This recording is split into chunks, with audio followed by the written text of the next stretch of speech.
Hello everyone! Welcome back again to my channel. So for today's vlog is tuturuan ko kayo kung paano tayo mag-file ng ating second quarterly tax. So first thing, kailangan natin ng EBIR forms package V7.9.4. So i-visit nyo lang yung website ni BIR and pwede kayong mag-download doon sa home ng ating package for EBIR forms. Meron tayong profile dito. So, meron tayong tax identification number, RDO code, line of business. So, first thing, meron tayong tax identification number. Ito yung ating TIN. And yung RDO code natin, ilalagay natin yun, for example, 002. Kung meron ka ng mga informations dito, automatic pag nilagay mo yung tax identification number mo is lalabas lahat, pati itong mga registered address, zip code, telephone number, and email address. So, take note lang guys, sa pag-input ng email address, make sure na active to kasi dyan sila magsisend ng confirmation if ever yung application natin or yung submission natin dito na form is napasa siya. So, eto guys, ito yung mga last filing natin, list ng BIR forms natin. So, for our quarterly income tax return for self-employed, so, andito yung mga listahan. So, if ever na magsasubmit ka ng second quarter, so mag-fill up tayo. So, yun guys. So, i-click natin yung fill up and okay. So, eto guys, nakikita nyo, meron tayong quarterly income tax return for individual estates and trust. So, for the year of 2024, so ano nga ba ngayon? Second, i-click natin yung second. So, amended return. So, no, kasi first time pa lang natin this year, quarterly income tax return. So, lalagay lang natin yes if ever nagkamali tayo or mag-amend tayo. Number of sheets, so 0 if wala ka namang attachments. Next, yung number 5, yung PIN natin is automatic na siya. Number 6, the RDO code, automatic. And dito guys, sa number 7, makikita nyo doon sa CUR nyo kung single, professional, and estate or trust. So for example, professional, click natin to.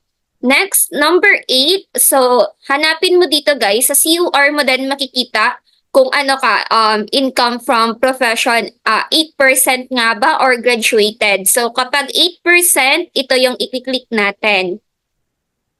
Next, yung number 9 natin guys is yung ating pangalan. Automatic na siya, pati yung ating address. Again, dito sa zip code, automatic na din. So, for our birthday, for example, maglalagay tayo ng birthday natin. Okay, so, 07, for example lang, 1998. So, ito yung email address. Citizenship is Filipino. Next is leave it blank. Okay. Okay. No. Okay. Dito tayo. So, automatic sa number 16 yung 8% kasi nag-click tayo dito ng 8%. Next, ito yung background information on spouse. Kapag share kayo dito, so automatic ilalagay mo yung information ng spouse kapag iisa lang kayo ng filing ng tax. Pero kapag hindi naman, skip lang natin and baba tayo guys. Balikan natin to later. So, next sheet na tayo. So, pagdating dito, kapag for graduated IT rate ka, so ito yung i-fill upan mo, yung for graduated IT rate. And kung for 8% IT rate naman, dito ka mag-fill up. So, yung number 47 natin is yung sales revenue receipt fees. For example, ilan yung nasahod mo? So, for the first quarter, for example, January, February, and March. So, ngayon na second quarter na is yung ating i-add is April, May, and June. So, ito yung ating ifa-file. So, sa 3 months, magkano yung ating total income? So, for example, yung total income natin is 20,000 in 3 months. For example, 20,000. And then, automatic na siya guys. So, dito, kung meron kang non-operating income, specify mo siya. Ilagay natin sa 48. Kapag wala naman, leave it 0.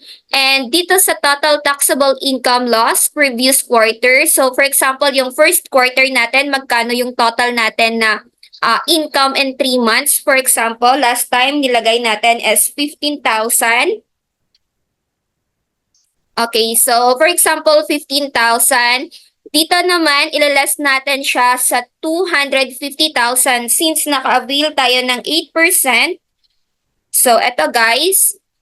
So, yung babayaran natin is 0, yung tax due natin. Again, eto yung 47, total income natin in 3 months. Next is wala tayong non-operating income or other source of income aside sa work natin dito. And number 49 is ito yung total income for the quarter sum of 47 and 48. So automatic siya. Number 50 is yung previous quarter natin kung magkano. So ito yung 15,000. And yung 250,000 is na-minus yun siya. So 0 yung tax due natin. So dito naman tayo sa years excess credit. So, if ever may sobra kayo na pera before, like 2307 07 natin, is i-add natin. For example, meron tayong 25. So, lagay lang natin guys. Tax payments for the previous quarters. Kapag wala naman, leave it 0. Creditable tax withheld for the previous quarters. For example, meron kang 2307. For example, 309. Okay. So, wala naman tayo amendment. 59. 60 foreign tax credits. So, 61. Wala naman. So, eto lang guys. So, meron pa tayong sobra na 2,839. So, eto yan guys, ang total. So, dito, magbaback lang tayo sa previous. Okay, so eto yon.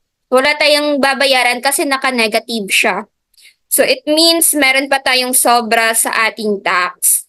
So, yan guys. After nito, once na na-finish na siya, i-review natin siya and pwede nyo siya i-validate. Okay? And pwede natin siya i-save for the meantime. Kapag gusto mo may changes after nyan, so mag-submit ka na kapag sure ka na.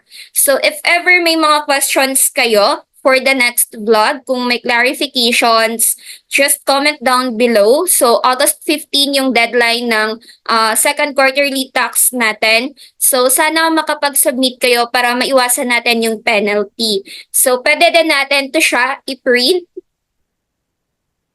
And pwede din natin siya i-save kapag wala tayong printer. So, yun guys. And kapag may babayaran kayo, i-submit mo lang siya. Yan. For example, ito guys, submit lang natin. Tapos, okay. Wait lang natin kasi minsan naglo-loading yung ating internet.